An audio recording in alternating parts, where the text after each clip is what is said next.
ಒಕ್ಕಲಿಗರ ಒಗ್ಗಟ್ಟಿಗಾಗಿ ಎಚ್ಡಿಕೆ ಹೊಸ ತೊಡಕು ಅಸ್ತ್ರವನ್ನ ಪ್ರಯೋಗ ಮಾಡ್ತಿದ್ದಾರೆ. ಬಿಜೆಪಿ ಮತ್ತು ಜೆಡಿಎಸ್ ಒಕ್ಕಲಿಗ ನಾಯಕರ ಸಮ್ಮಿಲನ ಇವತ್ತು ನಡೆಯುತ್ತೆ. ಹೊಸ ತೊಡಕು ಅಸ್ತ್ರ ಇದು. ಒಕ್ಕಲಿಗರನ್ನ ಒಗ್ಗಟ್ಟು ಮಾಡೋದಕ್ಕೋಸ್ಕರ ಬಿಜೆಪಿ ಮತ್ತು ಜೆಡಿಎಸ್ ಒಕ್ಕಲಿಗ ನಾಯಕರ ಸಮ್ಮಿಲನ ಇವತ್ತು ಜೆಡಿಎಸ್ನ ಬಿಡದಿಯ ತೋಟದ ಮನೆಯಲ್ಲಿ ನಡೆಯುತ್ತೆ. ಹೊಸ ತೊಡಕು ಸಂಭ್ರಮ ಮನೆ ಮಾಡಿದೆ. ಕುಮಾರಸ್ವಾಮಿ, ಅಶೋಕ್ ನೇತೃತ್ವದಲ್ಲಿ ಒಕ್ಕಲಿಗರು ಸಮ್ಮಿಲನಗೊಳ್ಳುತ್ತಾರೆ. ಇವತ್ತು ಸಮುದಾಯದ ನಾಯಕರ ಜೊತೆಗೆ ಹೊಸ ವರ್ಷಾಚರಣೆಯನ್ನ ಮಾಡ್ತಾರೆ. ಬಿಜೆಪಿ ಜೆಡಿಎಸ್ ಒಕ್ಕಲಿಗ ನಾಯಕರಿಗೆ ಬಾಡೂಟ ಆಯೋಜನೆ ಮಾಡಲಾಗಿದೆ. ಎಚ್.ಡಿ. ಕುಮಾರಸ್ವಾಮಿ ಅವರ ತೋಟದ ಮನೆಯಲ್ಲಿ ಮಂಡ್ಯ ಭಾಗದ ಪ್ರಮುಖ ನಾಯಕರಿಗೂ ಕೂಡ ಆಹ್ವಾನವನ್ನು ಕೊಡಲಾಗಿದೆ. ಶಾಸಕರು, ಮಾಜಿ ಶಾಸಕರು, ಪರಿಷತ್ ಹಾಲಿ ಮತ್ತು ಮಾಜಿ ಸದಸ್ಯರು, ಬಿಜೆಪಿ ಮತ್ತು ಜೆಡಿಎಸ್ ಮುಖಂಡರು ಈ ಹಬ್ಬದಲ್ಲಿ ಭಾಗಿಯಾಗ್ತಾರೆ. ಡಿಕೆಶಿಗೆ ಟಕ್ಕರ್ ಕೊಡಲು ಕುಮಾರಸ್ವಾಮಿ, ಆರ್ ಅಶೋಕ್ ಪ್ರಯತ್ನ ಮಾಡ್ತಿದ್ದಾರೆ. ಒಕ್ಕಲಿಗರಿಗೋಸ್ಕರವೇ ಇವತ್ತಿನ ಈ ಸಮ್ಮೇಳನ. ಮಾಹಿತಿ ಕೊಡ್ತಾರೆ ನಮ್ಮ ಪ್ರತಿನಿಧಿ ದೀಪಾ. ನ್ಯೂಸ್ ಡೆಸ್ಕ್ನಿಂದ ನೇರ ಸಂಪರ್ಕದಲ್ಲಿ ಜಾಯ್ನ್ ಆಗಿದ್ದಾರೆ. ದೀಪಾ, ಏನಿದು ಹೊಸ ತೊಡಕು ಅಸ್ತ್ರ? ಯಾಕೆ ಅಸ್ತ್ರ ಈಗ ಪ್ರಯೋಗ? ಪ್ರಣುತ್, ನಿಜ, ಒಕ್ಕಲಿಗರನ್ನ ಒಗ್ಗೂಡಿಸೋದಿಕ್ಕೆ, ಒಕ್ಕಲಿಗ ನಾಯಕರನ್ನ ಒಗ್ಗೂಡಿಸೋದಿಕ್ಕೆ ಎಚ್.ಡಿ.ಕೆ ಮಾಸ್ಟರ್ ಪ್ಲಾನ್ ಒಂದನ್ನು ಮಾಡ್ತಾ ಇರುವಂಥದ್ದು.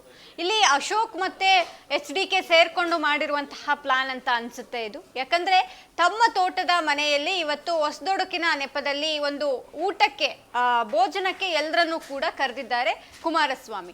ಈ ಮೂಲಕ ಇಡೀ ಒಕ್ಕಲಿಗ ಸಮುದಾಯ ನಮ್ಮ ಜೊತೆಗಿದೆ ಅನ್ನೋದನ್ನ ಡಿ.ಕೆ ಶಿವಕುಮಾರ್ ಅವರಿಗೆ ಒಂದು ಸಂದೇಶ ನೀಡೋದಿಕ್ಕೆ ಎಚ್.ಡಿ.ಕೆ ರೆಡಿಯಾದಂತಿದೆ.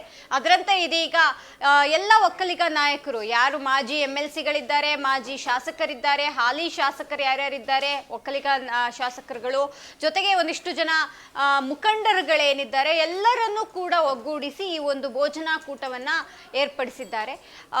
ಒಂದು ರೀತಿಯಾಗಿ ಸಾಮಾನ್ಯವಾಗಿ ಇತ್ತೀಚಿನ ಒಂದು ಅಂದ್ರೆ ಚುನಾವಣೆ ಸಭೆಗಳಲ್ಲಿ ನೋಡ್ತಾ ಹೋದ್ರೆ ಡಿ.ಕೆ ಶಿವಕುಮಾರ್ ಅವರು ಒಕ್ಕಲಿಗರನ್ನ ಒಗ್ಗೂಡಿಸೋದಕ್ಕೆ ಅನೇಕ ರೀತಿಯಾದಂತಹ ಒಂದಿಷ್ಟು ಭಾಷಣಗಳು, ಅಂದ್ರೆ ಒಕ್ಕಲಿಗ ನಾಯಕ ಅನ್ನುವಂತಹದನ್ನ ತೋರ್ಪಡಿಸೋದನ್ನ ಮುಂದುವರಿಸಿದ್ರು.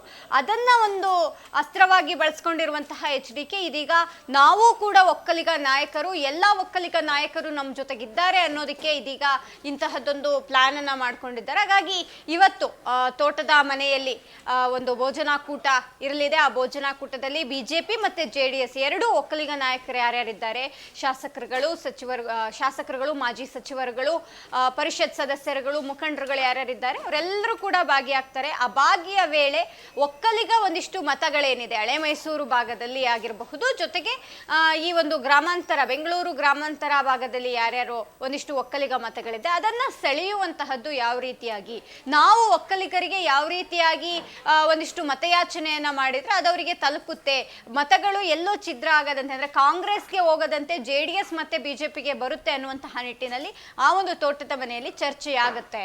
ಪ್ರಣವ್.